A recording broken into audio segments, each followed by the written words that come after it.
Welcome to the Kumud classes. आज हम आगे बढ़ते हुए ट्रिग्नोमेट्री में आगे बढ़ते हुए हम पढ़ेंगे ट्रिग्नोमेट्रिक आइडेंटिटी। ट्रिग्नोमेट्रिक आइडेंटिटी पहले कहते किसे हैं, पहले तो इसे समझिए कि ट्रिग्नोमेट्रिक आइडेंटिटी कहते किसे हैं। An equation involving trigonometric ratio of an angle is called trigonometric identity. मतलब एक ऐसी इक्वेशन जिसमें कि ट्रिग्नोमेट्रिक रेशियो हो ऑफ एन एंगल के लिए, उसे बोलेंगे हम ट्रिग्नोमेट्रिक आइडेंटिटी। देखिए इसके लिए हम क्या करते हैं, इसमें आपकी 3 ट्रिग्नोमेट्रिक आइडेंटिटी होती है। हम हर एक को प्रूव करने वाले हैं, हर एक को आसानी से निकालने वाले हैं। कैसे निकलेगा? एक आपने राइट एंगल ट्राइंगल लिया, ये आपका ए, ये है आपका बी और ये है आपका सी। ये एंगल है 90 डिग्री, ठीक है, और ये है एंगल ए। हमें एंगल ए के लिए निकालना है। हम सारे ट्रिग्नोमेट्रिक रेशियो इस वक्त हम निकाल रहे हैं एंगल ए के लिए, मतलब for angle A, angle A के लिए। अब सबसे पहले हम इसमें पाइथागोरस थ्योरम लगाते हैं। बहुत आसान है पाइथागोरस थ्योरम। आपको पता है कि हाइपोटेन्यूज इसमें क्या है, AC. AC square is equal to BC square plus AB square. यह है आपकी इक्वेशन पाइथागोरस थ्योरम से। इसके बाद हमने फर्स्ट आइडेंटिटी निकालने के लिए क्या करना है, पूरी इक्वेशन को एसी से डिवाइड कर देते हैं, एसी स्क्वायर से डिवाइड कर देते हैं। Divide it by AC square. तो अब देखिए क्या मिलेगा आपके पास, AC square upon AC square is equal to BC square upon AC square plus AB square upon AC square. ये आपके पास मिल गया। अब इससे तो ये कट गया, तो आपको यहाँ पे मिल गया 1। ये आपके पास आ गया बीसी अपॉन एसी का whole square plus AB upon AC का होल स्क्वायर। अब आपने वही वाली चीज लगाएंगे, ए बी प्लस एसी का होल स्क्वायर। अब इसमें एक चीज हम ये लगाते हैं, आपने वो बताया था मैंने आपको, पंडित बद्री प्रसाद हर हर भोले। अब ये देखिए आपको क्या मिला, बीसी अपॉन एसी। बीसी मतलब perpendicular upon AC. Perpendicular upon AC का मतलब क्या है, ये साइन ए आपको मिल गया। तो 1 इज इक्वल टू आपके पास ये आ गया साइन ए का होल स्क्वायर।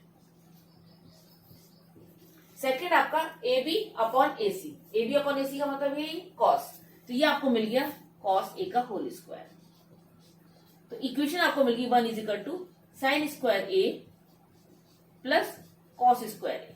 तो फर्स्ट आइडेंटिटी हो गई। अगर एक ही एंगल के लिए हमने sign square A plus cos square ए निकालते हैं तो उसका सम 1 हो जाता है।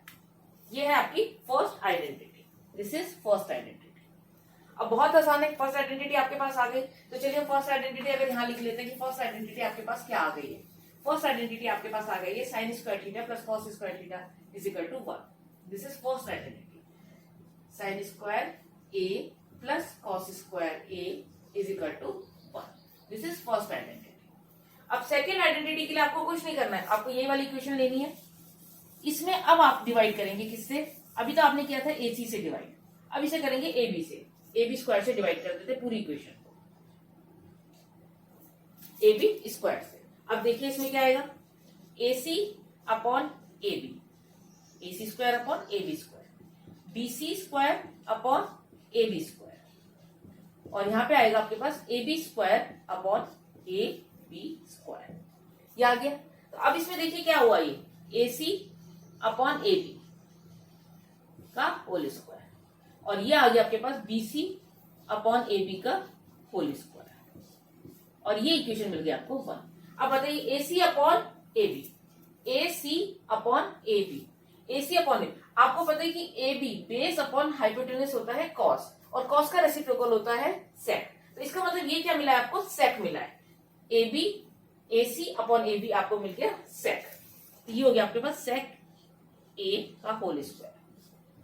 और बीसी अपॉन एबी क्या हो गया, BC upon AB, BC upon AB. ये किसमें होगा, देखिए थर्ड वाला परपेंडिकुलर अपॉन बेस, ये किसमें आता है आपका 10। तो मिल गया आपको 10 स्क्वायर ए प्लस 1। तो ये आपके पास इक्वेशन आ गई, sec square A is equal to 10 square A plus 1। ये आपकी सेकेंड आइडेंटिटी आ गई। कितनी आसानी से आपने सेकेंड आइडेंटिटी निकाल ली। बस आपको पाइथागोरस लगानी है, उसमें आपको डिवाइड कर देना पहले एसी से और उसके बाद एबी से। तो सेकेंड आइडेंटिटी आपके पास मिल गई है आपको, sec square A is equal to 10 square A plus 1। ये आपके पास मिल गई सेकंड आइडेंटिटी। अब थर्ड आइडेंटिटी के लिए हम लेंगे, अब जो आपकी आम बची हुई है, अब ये आपकी कौन सी आम बची हुई है, बीसी, तो हम इसको बीसी से डिवाइड कर देंगे। इसी जो हमने पाइथागोरस लगा के निकाली थी इक्वेशन, उसको हम डिवाइड करेंगे बीसी स्क्वायर से। तो अब इसमें देखिए क्या आएगा आपके पास, AC upon BC square is equal to BC square upon BC square, और ये मिलेगा आपको पास AB square upon BC square. तो ये आ गया आपके पास AC अपॉन BC का होल स्क्वायर, और ये आपके पास आ गया 1, और ये आ गया आपके पास AB अपॉन BC का होल स्क्वायर। ये अब देखिए AC upon BC, AC upon BC, आपको पता है कि BC अपॉन AC होता है साइन, क्योंकि perpendicular upon hypotenuse sine A होता है, लेकिन अब साइन A का रेसिप्रोकल क्या होता है, कॉसेक, और कॉसेक में होता है आपका AC अपॉन BC। तो ये आपको मिल गया कॉसेक A, कॉसेक A का whole square is equal to 1 plus, अब देखिए AB upon BC, AB upon BC, आपको पता है कि BC अपॉन AB होता है 10, लेकिन आज यहाँ पे है AB अपॉन BC, तो इसका मतलब ये है कॉट, क्योंकि 10 का रेसिप्रोकल होता है कॉट, तो इसमें हम लिख सकते हैं कॉट A का होल स्क्वायर। तो इक्वेशन मिलेगी आपको cosec square A is equal to 1 plus cot square. तो ये आपकी थर्ड आइडेंटिटी हो गई। तो देखते इस तरीके से हम लिख सकते हैं थर्ड आइडेंटिटी, ये आपको मिली है क्या, cosec square A is equal to 1 plus cot square A। इनको हम सीधे सीधे यूज कर सकते हैं किसी भी इक्वेशन में सॉल्व करने के लिए, किसी भी न्यूमेरिकल को सॉल्व करने के लिए। मतलब आपकी तीन आइडेंटिटी है, sine square A plus cos square is equal to 1, second है sec square is equal to tan square A plus 1, और थर्ड है आपको cosec square A is equal to 1 plus cot square A। और इनको अगर 1 के terms में लिखना चाहें तो हम वैसे भी लिख सकते हैं। कैसे लिख सकते हैं देखिए,